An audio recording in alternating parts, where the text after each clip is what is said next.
It's another day and another U-turn. No, not the Conservatives. Another U-turn by the Labour Party on rent controls.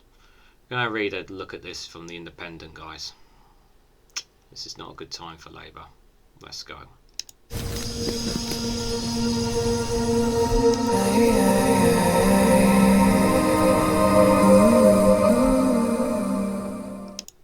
Good morning, good afternoon, good evening, guys, wherever you are in the world. This is REGANELITE here with an article from the Independent. And the headline is that Labour scraps pledge to bring in rent controls in the latest U-turn. Guys, this is another setback by Labour. Another U-turn by Labour. Why are they doing these U-turns? Why are they pulling back on all these things? We told you that Keir Starmer is in Murdoch's pocket. Let's read more into it. So, Labour has ditched a pledge to control surging rents if it wins the next general election, 9 months after endorsing the policy. Lisa Nandy said last September that she wanted to give local authorities the power to freeze rents, telling the party conference doing nothing is not an option.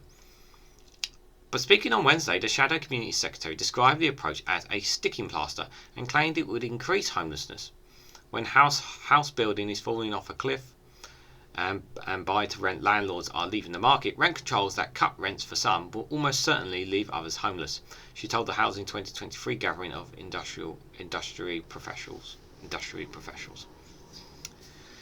Scrapping the policy represents a major shift in thinking for Labour, which has promised the regulation of rent in all of its manifestos since Ed Miliband was leader. But following Mrs Andy's speech, a Labour spokesperson said it was unfair to characterise her latest announcement as a U-turn, stating, "A rent freeze has never been a Labour Party policy."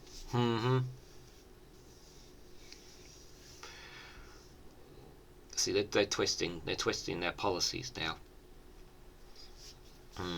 Twisting their policies now. The change has prompted an outcry from Labour's left, which campaign group Momentum accused the party's leadership of being allergic to good popular policy.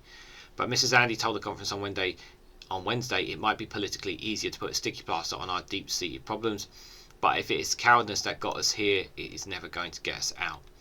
Sadiq Khan and Andy Burnham are among senior figures in local governments that have called for powers to control rents as prices surge in their cities, with Mr Khan urging the government to set up a commission to work out a way forward. England and Wales are unusually around Europe having no rules about what a landlord can change and how sharply they can increase rents over time. The Scottish Government in March voted to cap rent increases on sitting on tenants at 3% in most circumstances and continue a ban on evictions. Local authorities can also apply to control rents more generally in the so-called rent pressure areas. Speaking at the same conference, Mrs Andy confirmed Labour was committed to continuing the right to buy policy, which hands social tenants a large discount to purchase their homes from the council.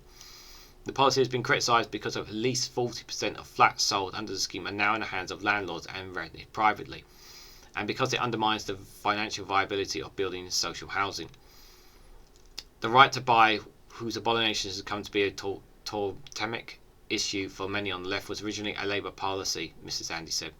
It was the decision of the Thatcher government to fail to replace the council housing stock that was sold, pitting the rights of individuals against the rights of the community. For too long we've relied on Thatcherist consensus.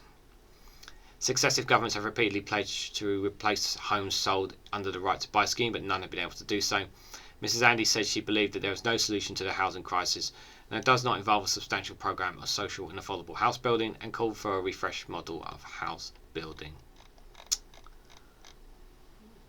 Yeah, well, you're still doing a U-turn, aren't they? They're still U-turning, to be fair, guys.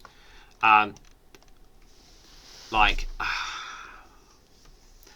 just don't trust Labour, guys. I just don't trust Labour.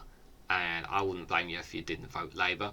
I mean, yes, would they be better than what we have right now? Absolutely. There's no question about that. But another U-turn or another setback or another change that they're constantly twisting and changing their policy leads me to very much question what is going to be in their manifesto come when the general election starts coming around, guys, when it really starts ramping up. It just puts leaves me more questions than answers about Labour, guys. And I've talked about how I at the moment I'm in a Labour stronghold where I live, so I feel like I feel like my vote is a wasted vote if I vote Labour, and I'm very inclined not to vote Labour. I'm not going to be voting Conservatives, that's for sure, but we do need to get the Conservatives out, and we need to get a new government in. That is for sure. But this, like, saying that they're saying it's not a U-turn. Well, technically it is a U-turn, from my point of view at least. But people need homes. People need to be able to live. People need to have their own space, and there needs to be, every single measure needs to be taken in place to look after people. And I just don't feel like, well, we know the Conservatives are not doing that, but are Labour really going to go out of their way to make sure people were able to get affordable homes, be able to afford appropriate rents? You know, I just don't think they are, guys. I really don't. I don't think they are right now. But that can change. That can change. But what do you guys make of this decision by Labour? Do you think they're doing the right thing? Do you think they're just kind of holding back for now because of right-wing media may wipe them out and destroy them? I don't know. Do you think they're just kind of keeping their cards close to their chest, shall we say, before the upcoming general election? Let me know down in the comments below, guys. Curious to hear what you guys think about it. Like, share and subscribe as always, and I will catch you all very, very soon.